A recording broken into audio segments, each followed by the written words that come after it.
How do you feel about cisgendered writers creating trans characters? I just don't say no to anything like this. I just don't think anything is off the table.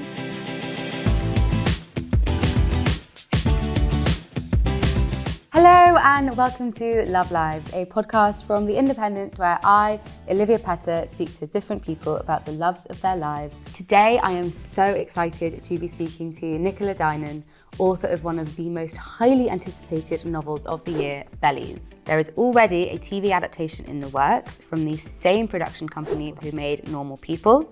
So it's safe to say this book is set to be a huge hit. So I can't wait to speak to Nicola about it. So let's begin. Hi Nicola, how are you doing? Hi, I'm well. How are you? I'm good. So as I said in the intro, the book has had a lot of hype already. It's going to have this huge kind of glossy TV adaptation. Can you start us off by introducing the book, how it came to you, how you started writing it? When did you start writing it? So I started writing the book in August of 2020. So it started almost as a lockdown project, and it had started initially as a short story. So, I think earlier that year I'd written a short story, was sending it to literary journals, hoping it'd be published, with the view of, maybe if I publish that story and a few other stories and I get into some big name literary journals, hopefully, then I'll feel qualified enough to write a book. But sadly, no one wanted my short stories. And then I came to a point, I do really want to write a book. So what do I do now? And so I started writing Bellies because, I just thought, I just should. It's the book I want to write. And, I think there's that very rightly cliche of, the first book you write is the book you have to write. And the second book you write is the book you want to write. But it very much has felt that way with writing Bellies. So I wrote it then at the end of 2020 and, got the book deal a year and a half later. But I found that once I started writing it, it was the words were just coming out, and it ended up being a much quicker process than I thought it would be, which was really nice. And how did you start with a kind of clear trajectory of how the plot was going to go, or did you just kind of have these two characters in your mind and the plot kind of came out from there? Yeah, I had the two characters in my mind. I knew that Ming's transition was always going to be the center of gravity of the book.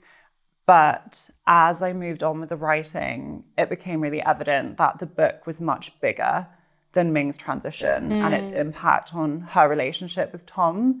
And the book became much more expansive. You have this whole cast of characters who are, largely queer, largely people of color, existing around Tom and Ming, each going through their individual struggles. And in that sense, this one event, Ming's transition and its impact on her relationship with Tom sends ripples, and it becomes a lot more about a novel about relationships, and not just romantic relationships, but the relationships we have with our parents and our friends.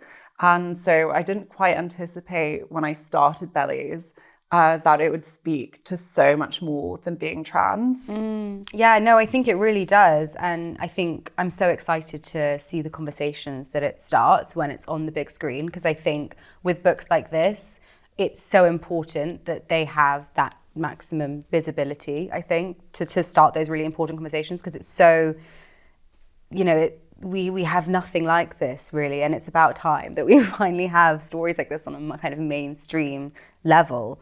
Talk to me a bit about what you said about the book not being about identity, because in an interview you kind of said that rather than being a book about identity and kind of, I guess, how you identify it from a gender perspective, it's more about two young people struggling to find their place in the world, all while learning how to care for each other and for those around them. What do you mean when you say it's about that as opposed to being about identity? Because I think the word identity to some people, it carries connotation. Because I think that's sort of the same thing, but to some people, I think maybe that word identity scares people in a way, or it makes them think it's about something that it's necessarily not, if you see what I mean. Yeah, I think when I said that, it's not it relates to what I just said about the book not just being about transness, but, you know, you could substitute Ming's transition for so many other things. I think what's been striking now, you know, speaking from this present moment where the book is sort of a week from being released, and still having had the opportunity to speak to people who aren't trans, who aren't even queer and are quite far away from Tom and Ming's experiences, still finding the novel very relatable. And I think you could substitute Ming's transition for a whole number of events. You know, you could just substitute it for any form of like bereavement, you know, and particularly on Tom's end, or any particular change in life, like moving somewhere new. You know, there are all these events in life that cause a great sense of upheaval. And so when I spoke about the novel not just being about identity, that's sort of what I meant. You know, obviously a quest for who you are in transition can cause big change, but so can a lot of things. And in all of those instances, there's almost this impetus to look around you and think, okay, well, how do I care for those going through this change or impacted by this change? And I think that's what the novel speaks to, in addition to being trans. That being said, I think it's really great that the novel has a trans character and that I get to write from the perspective of a trans character who, and I think, you know, on the one hand, it's not about identity, just about identity, but people will read Ming's experience and relate to it and hopefully develop a more attuned sense of empathy for trans people.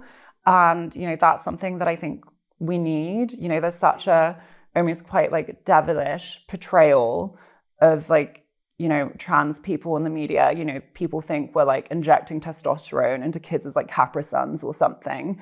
And that's so insane to me. And there's not much to counterbalance that. And I think so that there's, you know, we have wonderful writers like Sean Fay who wrote the transgender issue, but I think fiction has an important role here too. And I wrote the book just kind of realizing that no matter what, the book was going to be political because of that reason, because trans people's existence, very existence, is politicized. So, you know, naturally, I did want to make this experience which felt so specific. You know, I think for someone who isn't trans, for some people who aren't trans, the idea of transitioning feels like so many worlds away. It's like, how could I even imagine myself being in those shoes?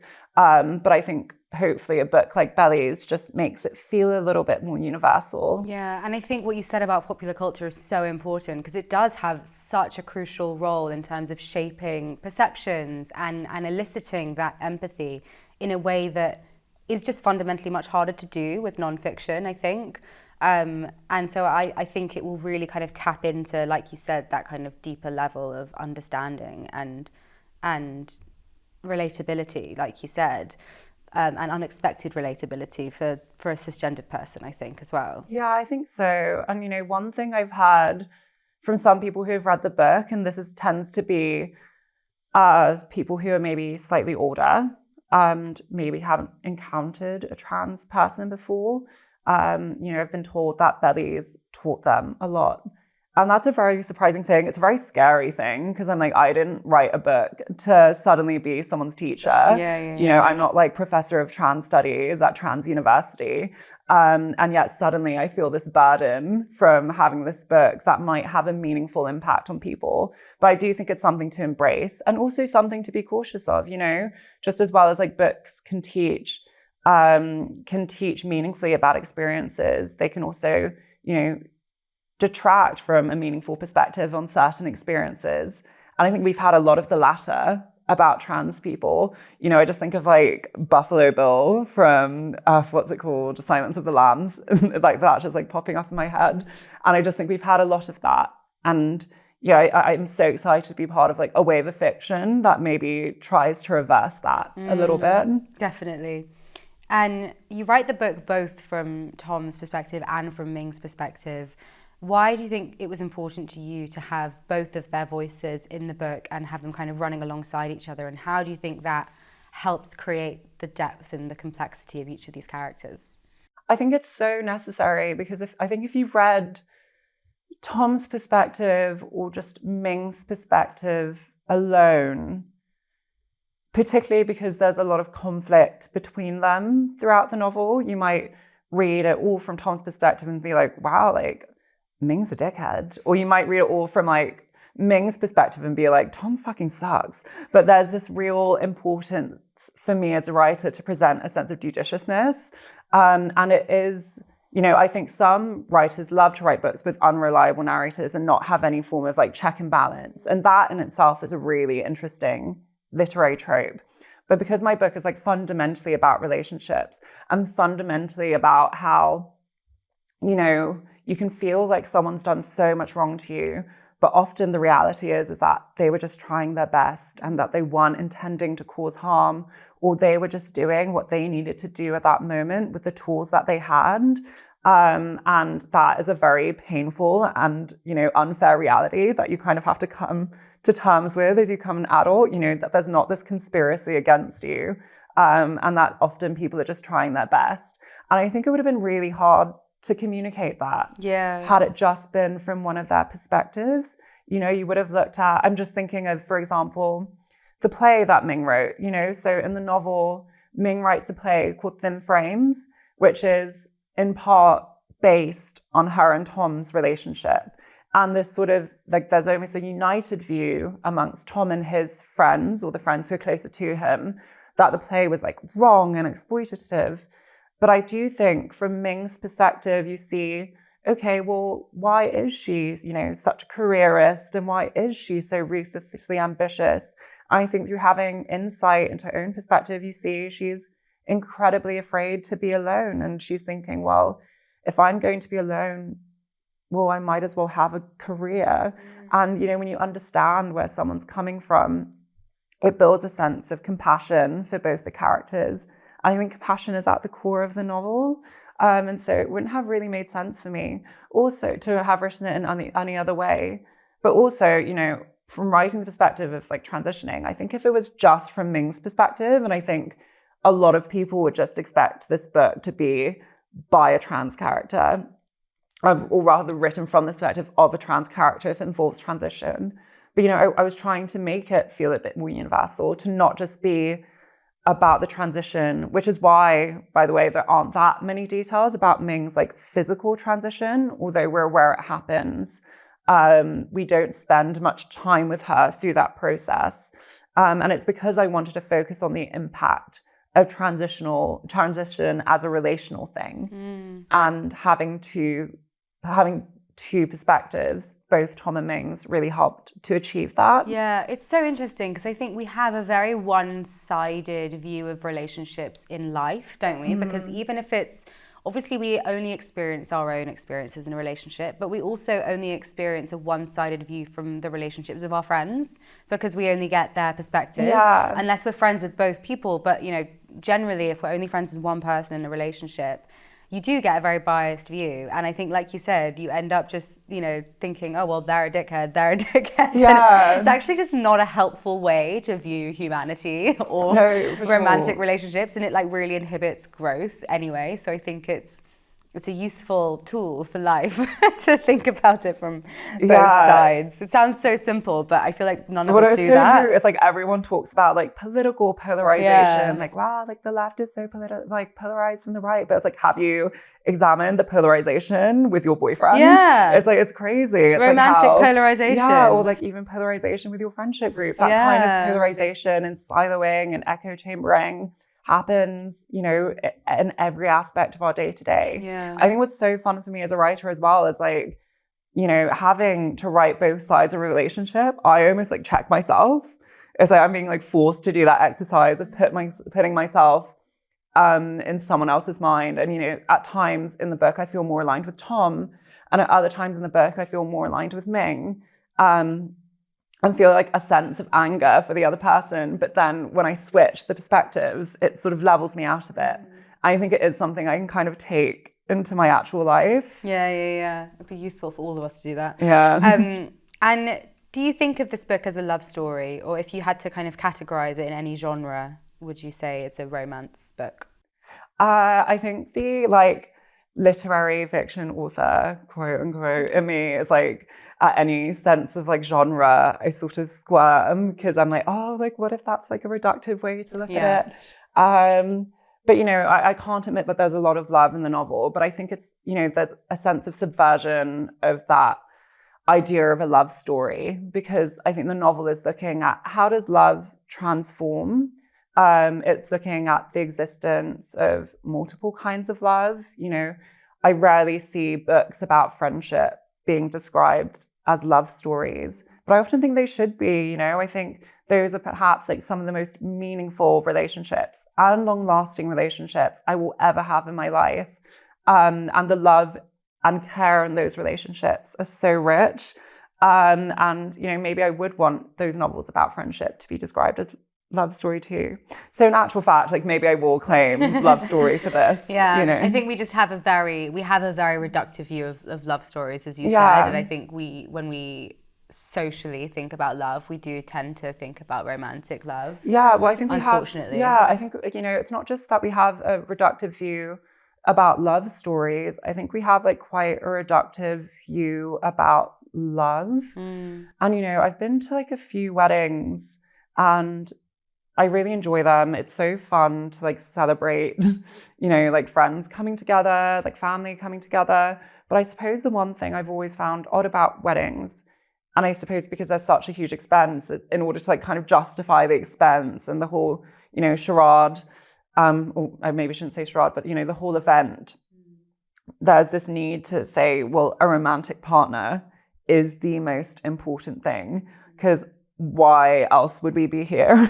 You know, if that wasn't the most important thing, like why have I dropped a bomb on this marquee? If, you know, this isn't the most important thing in your life. But there's a, you know, there's a sense of, okay, well, that's all that's there. And sometimes I felt that I can go to a wedding and leave almost feeling like, oh, but there are so many other things to life and there are so many other things to love. And my friends mean so much to me, and maybe a wedding isn't a place to express that. But I think, you know, almost when there's someone you haven't seen in a really long time, or if there's family members, they're very interested in who you're dating. And, you know, that tends to be the litmus test for whether you're happy, or someone like asks if you're in a relationship and you say yes, and they immediately say, oh, I'm so happy for you. Drives me mad. Me mad. I was like, what? Like, you're not going to ask more questions? Well, because also if you say, oh, no, I'm not dating anyone at the moment, they're like, I'm sure I can find someone. Have you tried the apps? Yeah, I'm sure I can find someone to say. I was like, no, I'm happily single. Leave me the fuck alone. So it's like, you know, there's this weird expectation that romantic love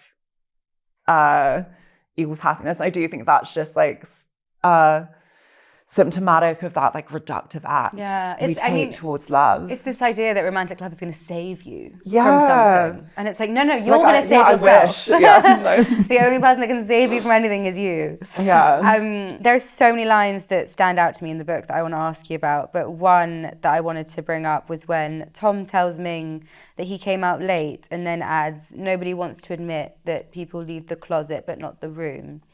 That really struck me. What do you think Tom means when he says that to Ming? So I think there's a sense of lingering shame that a lot of queer people deal with. And also, you know, I think with stories of queer people generally, they often exist in extremes. Like we have these stories of like queer misery, but then we have these like unrelenting stories of queer joy. And it's like, well, in reality, does like something more in the middle exist, you know, that you have maybe this very liberating act. And if you're lucky to have people around you who love and accept you for who you are, then that can be like extremely liberating. But at the same time, you still harbor all of those things that you've heard when you were younger, all of those little things that make you feel less worthy, that have a cumulative effect in how you relate to others in the present. So I think that's what I was trying to say when, you know, I wrote, you know, people leave the closet, but not the room. And in the book, like Ming and Tom, with regards to Tom's sexuality, you know, his identity as a gay man and Ming's life as a trans woman, both of them haven't faced many barriers. Tom is this, middle-class white boy who grows up in South London with like very well-meaning, very white parents, and who are very open and accepting, even though they often not even occasionally, often make blunders, and Ming comes from a relatively financially privileged position. She's able to afford hormone replacement therapy, and that means jumping through a very long NHS queue that's like very inhumane and a huge problem for trans people in the UK today. But despite those things and despite those barriers, they still face difficulties with respect to their own identities.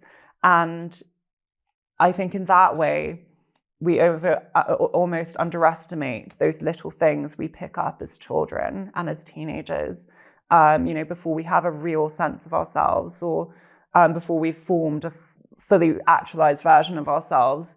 And I really want to examine, in the absence of all those barriers, what's left behind and how does it affect us? Yeah, I think that's really interesting, because those barriers you mentioned are things that, when we do read about trans issues in the news, those are the things that are going to come up. And I feel like it's those nuanced kind of things once we get past that, because maybe there's this sense that, once you overcome all of those barriers, you're fine. Yeah. And it's like, no, there's still like internal psychological difficulties. No, exactly. because of transphobia and how rampant it is today. So I think it's interesting to actually put that all to one side and focus on the kind of deeper way it affects your brains. And I think that's a point, that's a really astute point to make, because there's there is just so much media focus on the physical aspects of transitioning and supporting trans people through that. And I think even really well-meaning allies will be like, okay, well, we really need to reduce the NHS times. We really need to make like surgical intervention available on the NHS. Again, without really long wait times. But, and we do, and that is so important. But we also need to focus on, well, how do we actually like support people who have grown up in hostile, wider environments, who have like suffered due to the impact of shame on their psyche. And I do think that we need to peel that back a bit. But, for me as a writer, I think there was some fear of, okay, well, what if my book doesn't draw enough attention to these bigger issues? And there's a lot of fear that like I haven't discharged my responsibility as a writer to focus on things like long wait times on the NHS, even though, for example, Ming does kind of reflect on it briefly in the book. It's not at its center. And there's almost like the worry of like, am I representing the trans experience fully or appropriately? Also, what's interesting about that is like, you're a writer, you're not an activist just because of your identity. And I think that's something that is often misplaced culturally. Yeah, that's true. Like, that's not necessarily your responsibility unless you want to make it your responsibility. Yeah, but maybe that's something that is thrust upon you. But I do think writers maybe have some responsibility. And, I've been thinking, if the book is set in the reality that we live in, then maybe it is incumbent on writers to, situate their work in a broader context. And I have tried to do that with Bellies. And, I hope that by doing that, I've kind of discharged that responsibility of, expressing that Ming's experience isn't necessarily representative. Although, I also hope a reader will be able to do some of the work and realize that that will obviously not be the case. But I do think writers have a little bit of responsibility, even if they're not activists, because, your work will engage with the broader world. And, as I said earlier, there's something about Bellies, even though it is so far from being like a work of, a political work, there's something about it which will always be inherently political because of the context in which it is published. In one interview, this kind of goes back to what we were saying before, but you said that, when we do have trans characters in popular culture, there's this impetus to create them as like completely virtuous. Yeah. Why do you think that is, and how do we move away from that? Does that come from a place of guilt, or what do you think that is? I think it comes from a place of fear. You know, I think you look at like a very marginalized group and there's a fear of playing into people's unfair judgments on that group of people. You know, if I take trans women as an example, like some unfair like insults levied against trans women is often like narcissism or superficiality or cruelty. And there's a level to which in the book, Ming is kind of at times all of those things. And I think, you know, there's a fear of, okay, well, what if someone reads my book and thinks all trans women are narcissists, cruel, superficial? But, you know, in my view, firstly, you kind of have to accept that that can happen. You know, I think I was reflecting on when Tori Peters was nominated for the Women's Prize for Detransition Baby. And there was this open letter written against, you know, the her being on the long list. And it was like the most incendiary letter. It was like, actually, in some ways, I was talking to a trans friend of mine and we were like, this is kind of a gift because it's so horrible and like so awful that I don't think anyone could read this letter and think that that was okay, except that those people who signed it. You know, it's kind of those moments in life where you experience a microaggression and you feel unable to say anything about it and you almost wish that they just said what they meant. And that letter said what it meant and it was so awful. And it made me realize that people will read a book like Detransition Baby, which is so nuanced and so clever, and still take what they want from it. Like if they want to make a delusional take or they have a delusional sense of what a trans person is, that will be, you know, what they take away from the book. And there's only so much you can do with that. Yeah, because they're not open to having their interpretation changed anyway. No, exactly. So there's a sense of like, okay, well, people are just going to take from it what they want to. And that's like completely out of my hands. And so when I wrote a character like Ming, who is at times these things that are these terms that are levied against trans women, I was like, well, what I'm doing is actually giving context to why she might be a little narcissistic at times, because she's in a world that is constantly judging her appearance, and she constantly feels like if she appears to be the wrong thing, she might be in danger. So of course that breeds a sense of narcissism and superficiality. And she's also cruel because she's very hurt and she's in pain and she feels very lonely.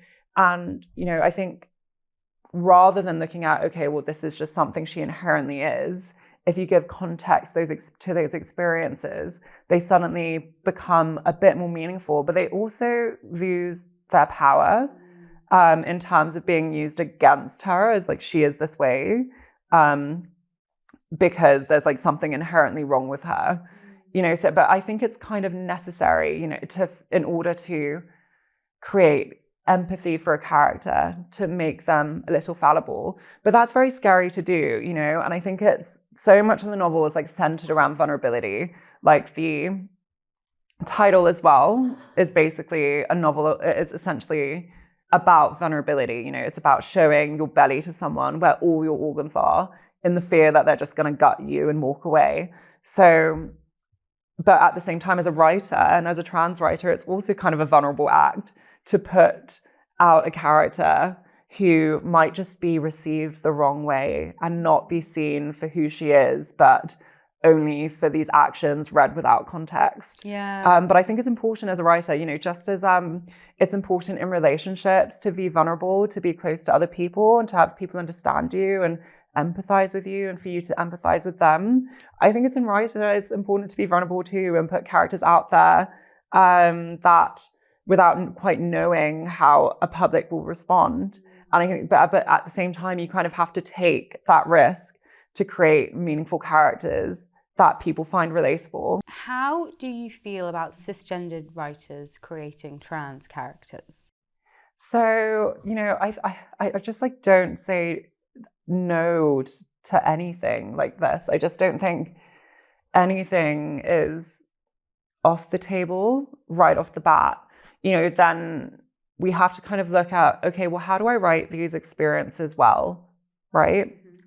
I think a cisgender person writing something to which like about something about trans people when they've never even spoken or met a trans person, done no reading about what it means to be trans. Very strange. But I think what we'll find is that it probably won't be a very good book. It probably won't be a book that will stand the test of time.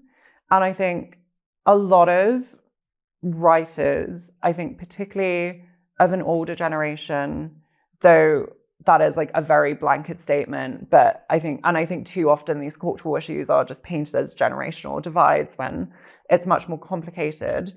But I think for some writers who've maybe written a time where there's been like fewer checks and balances with regards to what they want to write, the idea that there could be any curb on creativity is kind of unfathomable. They're like, well, I'd rather not write then. But it's like, you kind of have to take some care when writing.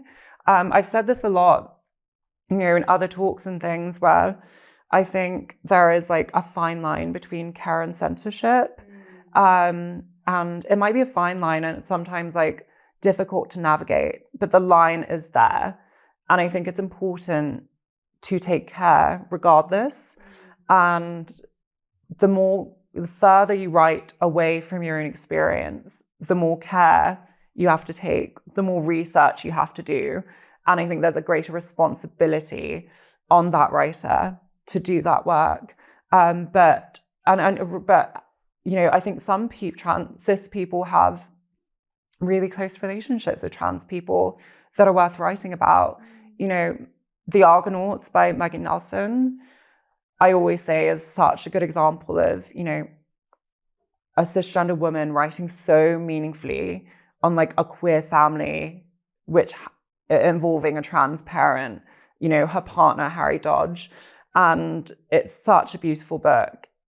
And to offhand say that she can't write that is a bit silly. But I also haven't ever heard anyone say that cisgender people can't write trans characters or that people can't write outside of their own experiences. Like, I've never actually heard anyone say this, but I think a lot of people who resist that idea like to say that that's what people are saying. Yeah. When really it's saying do, but also do research. Yeah. That's so true. It's just one of those things that like actually isn't a problem. Yeah, but like is actually saying this? Yeah, like when has anyone said this to you? Yeah. Let's talk about the TV adaptation quickly, because this is so exciting, and I know that you're involved in the screenwriting process. How have you found that? And when you were writing Bellies, did you imagine it being on the screen? It's been so surreal. Like, I think the manuscript for my book got leaked to TV production companies before I even had a book deal. So right after we signed the book deal, suddenly we had this really busy auction for selling the rights to the TV show, and it was so strange, and there wasn't almost enough time to process things. I think I'm a very visual person. I've grown up watching a lot of TV and film, so I couldn't help but fantasize when I was writing the book, being like, oh, it'd be so cool if one day this was a TV show. But I didn't write it to be made into a screenplay, because I think the quality, and by quality I mean nature, of screenwriting versus writing prose is so different. And I think you have so much less freedom with screenwriting, and you can't use literary devices, and you're limited in the way you describe things. When you're writing prose, you have so much at your disposal in terms of how you craft. And you're also in complete control of the entire world. Like, you want to add a dragon, do it. Like, you want to do anything, just do it in your prose. But with TV, there is something, suddenly you're bringing in, okay, well, the director might need to interpret this way, and we need to leave space for the actors to interpret certain things. And we also don't want to get bogged down in, descriptions of set. And so there's almost this relinquishing of control, and suddenly this very private exercise of writing a novel becomes something so much more open and collaborative. It's been kind of refreshing to actually be able to work with other people. It's like, oh, I have colleagues again. Yeah. But the process is very different.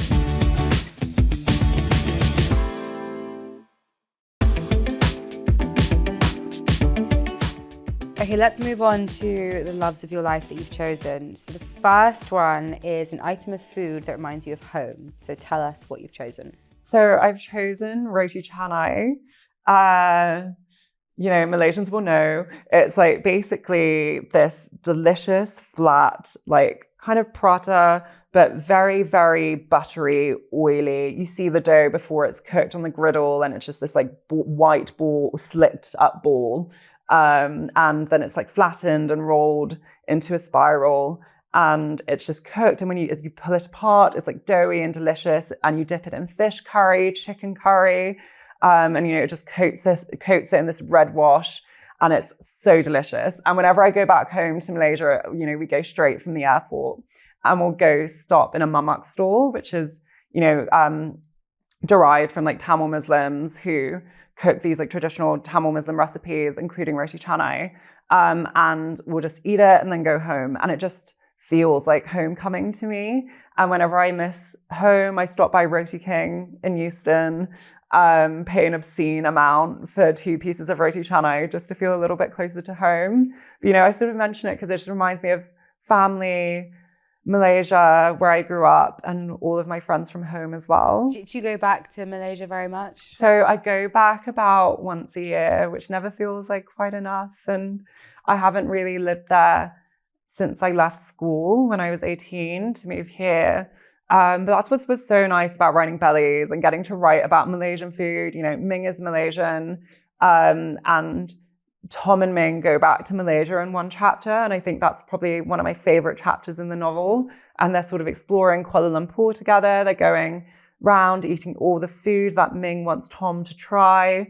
That whole chapter to me just feels very beautiful. And I always sort of dip into it when I'm missing home. You mentioned Roti King. What do you make of the food in London otherwise? Do you find... You know what? Because comparatively, I feel like it's just not on the same scale. You know what? It's different. I think there's sort of like a running joke between me and my friends that I'm like a weirdly staunch defender of British food. Oh, really? Yeah. I think, when I think about it, a lot of like aversion to British food is boiled down to an extent. I know it's kind of like seasonless, but completely lacking seasoning. But a lot of that aversion to British food is kind of rooted in some form of like classism that I've really noticed in the UK. But in Malaysia, we fucking love fish and chips. Like it's like a real people really love British food, and I think that there's almost this like unwillingness to enjoy British food for what it is, which is often like quite hearty. But I also think food in London is really great. Like so many good Chinese restaurants and very good like regional Chinese restaurants as well. But but obviously the Malaysian food isn't, we don't have the same range here. But Norma's in Queensway is like my number one. Oh, really? Yeah, okay, I die for them. They're out. amazing. Do you cook much? I cook a lot of Chinese food. I cook Malaysian food occasionally. I love to make a rendang, which is this like very, very slow cooked Malaysian curry. You basically have this paste, which whenever I go back to Malaysia, me and my mum go to like this wet market and we pick up the curry paste I like. And then I bring it home and you fry it off a bit in some oil, you put your meat in, and then you pour the coconut milk in and simmer it until the coconut milk completely evaporates. So over like more than 3 hours. And then it just becomes this sticky, fatty, rich mess of a curry. That's like sort of perfect with some like sticky rice or roti canai. Oh, that sounds amazing. Now I'm getting really hungry. Your second love is complicated characters. Yeah. Which I think is very apt because of the characters you've obviously written about in Bellies. But tell us why you've chosen this and what you mean when you say complicated characters. I think, like we said earlier, just characters which are fallible. Because I've always found those characters more relatable. I actually think like a seminal moment in like my creative awakening was watching Girls when I was a teenager. And, obviously watching that show with a 2023 lens, it feels much more problematic than it did at the time. It has its problems, that's clear. But I feel like as a young person, as a teenager, it was my first exposure to really shitty characters. I was like, oh my God, like these girls are awful, but I also really relate to them. I think there's so much power in having these complicated characters who are like sometimes more good, sometimes more bad. And there's just so much reality, in that kind of portrayal. of people. And it's why it's so nice to write a trans character like Ming, who also is that, I want to fight for the right for trans people to be pieces of shit too. Yeah, it's interesting about Girls because I think, like you said, it was one of those first pieces of popular culture where there weren't really any likable women in the main as the main women. Yeah. And I know the show was compared a lot to Sex and the City, and it wasn't, because Sex and the City, all those characters were fundamentally pretty likable. Yeah. And in Girls, they were all quite easy to hate. No, exactly. But I think that's life. Yeah. I think like all of us are probably at times easy to hate, particularly when we're around those closest to us. Yeah. It's interesting because I agree with you. Like, watching that show now, it is obviously quite problematic, but it was also quite ahead of its time in certain other ways, I think. Like, there's that one episode, I think it's called American Bitch, where she goes to the house of an older writer. Yes. And it's sort of like a pre-Me Too kind of story. And I thought that was really, really well done. And there's certain things that you watch and you're like, oh, damn, they were really clever and on it. But it was obviously kind of taken down with other things that were a bit backward. Yeah. And I guess sometimes with Bellies, I'm like, oh, will this be in any way viewed as like problematic further down the line? But I think as a writer, that's something you have to accept, that you're writing at a particular moment in time with the tools you have. And when that criticism does come, you just have to listen graciously. Yeah, I agree with you. It's interesting mentioning Sex and the City as well, because I was just thinking about the representation of trans characters in that show was absolutely dreadful. Yeah. But then, have you seen the reboot? I have seen the reboot, and I think, oh God, it's like, okay, like what's happened, in those 20 years since Sex and the City ended? Okay, well, like BLM happened, and trans people exist now. That's literally, it feels like that's literally what they're trying to tell us. And I was like, okay, we're just gonna stuff this in. And I was like, okay, well, it just feels like so ham-fisted and not like very smart. No, I do think Che is like potentially like the worst character I've ever seen. I know. And like not in that like fallible, I want complex characters kind of way. I was like, this is just not a good character. Yeah, I agree with you, because it's funny, because it's like, yes, we need to move forward and be more representative, but not like that. That's not helpful. The way they've done it doesn't feel meaningful. No, I agree with you. Okay, finally, you have chosen group chats, which is such an interesting one because I personally hate group chats. So I want to know why you have chosen this and what you love about them. Yeah, so I chose group chats because, there's a sense of when you leave university, you're at university, you're surrounded by all of your friends all of the time, and then you're thrown into the big wide world. Suddenly, you're all living in different areas of London, or not even in London at all, and you're suddenly feeling very atomized. And I found that one thing that has always made me feel that sensation of being surrounded by friends is group chats, just being able to be in touch with people. And yeah, I don't want to sound like one of those like middle-aged people from 10 years ago who like downloaded Facebook and they're like, wow, it's just so nice to be in contact with people I went to school with. But like at the same time, it's actually really nice to kind of have a piece of that again. And they've sustained, my group chats have like lasted years and years. And I think that's such a wonderful thing, to just be able to be in contact with people and, kind of have a technological antidote to, the sense of loneliness that can come sometimes with living in a big city and working a really hard job. I quite like that group chats can start from the most like inane kind of reason. Yeah, like dinner on Thursday. Yeah, and those are the ones that last for years. What are some of your like main group chats that have been around for ages? Did they start as like a kind of innocuous Yeah, I remember one, like my big one now started because like we were gonna buy my friend a birthday present when we were like in second year of uni. Yeah. And so that group has like expanded. It's like moved across different apps. Like it was on Facebook Messenger and now it's on WhatsApp. That's amazing. It's like kind of like it's like people have come and gone. But it's like it's nice. It's just stood the test of time. And it's just like a catch-up group. What kind of things do you talk about? Will you talk about like your day or something you've seen in the news? Or yeah, it's like everything from someone just saw like a famous person, or there's a funny meme, or something interesting has just happened in someone's day, or sometimes really long discussions, but often about silly things. They're often like really lighthearted.